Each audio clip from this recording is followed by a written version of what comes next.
Fantasy Glades is bigger. Fantasy Glades is better. Fantasy Glades is a whole new world of magic just waiting for you. Walk through the Hall of Kings, visit the gingerbread house, bring to life 17 of the biggest and craziest minds. Now add all the fun, magic and fantasy that has made Fantasy Glades Port Macquarie's biggest and most awarded family fun park. Fantasy Glades, still only $5 children, $7 adults. Fantasy Glades for everyone who ever believed in magic. 9 a.m. Fantasy Glades. The problem? Snow White is missing. Suspect the Wicked Witch. 9:15. Rescue squad arrives. The castle, the church, the old woman's place all searched. Snow White could not be found. Time was running out. Jack flipped his lid. Humpty fell over. Goldilocks was innocent. But was Cinderella's sister? Where was the magic dragon? 10:45. The diamond mine. Snow White was found with the 7 dwarves. Fantasy Glades. A great place to get lost in.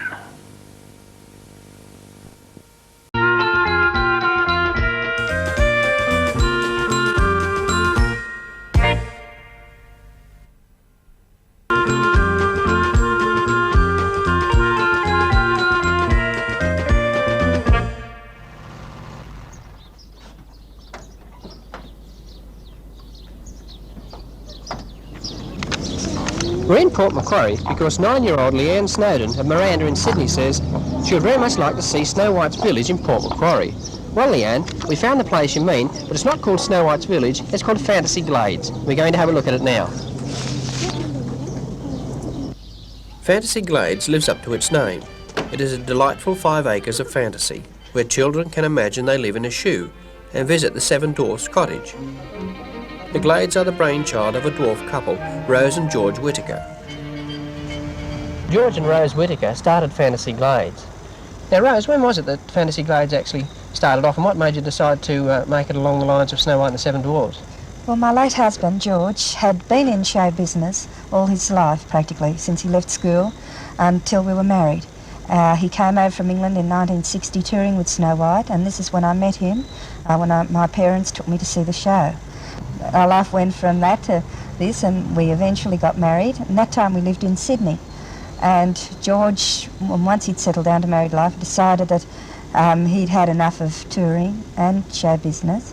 We found Port Macquarie, and, well, at the time, Fantasy Glades was just bushland. There was nothing else here.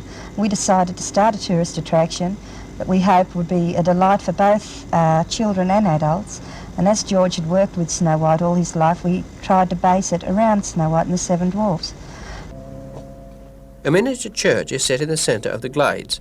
Services are held here when the Little People's Association of Australia get together for their annual conventions.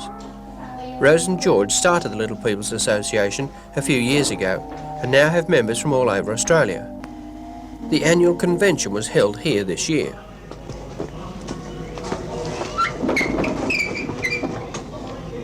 We're just going to have a look at the 7 Dwarfs mine. The most popular attraction at Fantasy Glades is the walk-in mine that houses Snow White and the 7 Dwarfs animated display. The popular fairy tale of Snow White and the 7 Dwarfs was first written down 150 years ago by 2 German brothers, Jacob and Wilhelm Grimm. The brothers Grimm wrote other fairy tales, but the story of Snow White is the best known. It goes like this. Once upon a time there was a beautiful girl known as Snow White, whose stepmother was a wicked and jealous queen. The wicked queen hated Snow White because her magic mirror had told her that Snow White was the most beautiful person in all the world. In a jealous rage, the queen sent a huntsman to take Snow White into the woods and kill her. The huntsman could not do such a cruel thing, so he left Snow White in the woods. She was so frightened that she ran and ran, not knowing which way to go.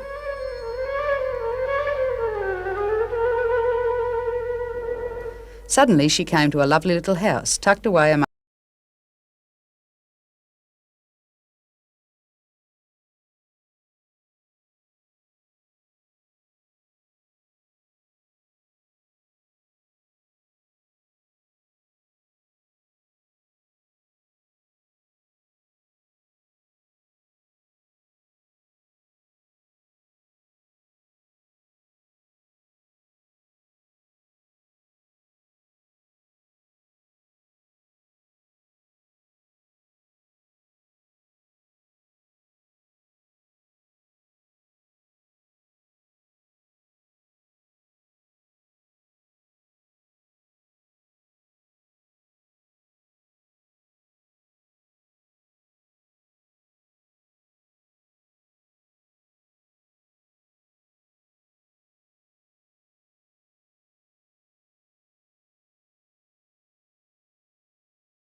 This is a very popular spot with the children.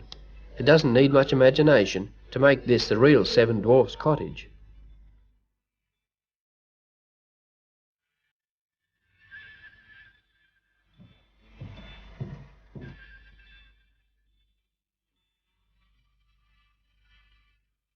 Upstairs you will find Snow White's bedroom.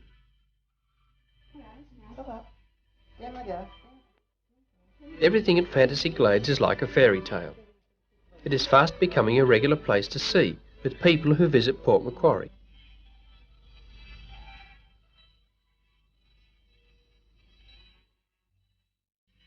As I said, George did die recently, unfortunately, and now I hope to be able to continue with our wonderful park that he started. He designed all the things in it, and I do hope, well, I know I'll continue on with it forever, as far as I can anyway, for my children.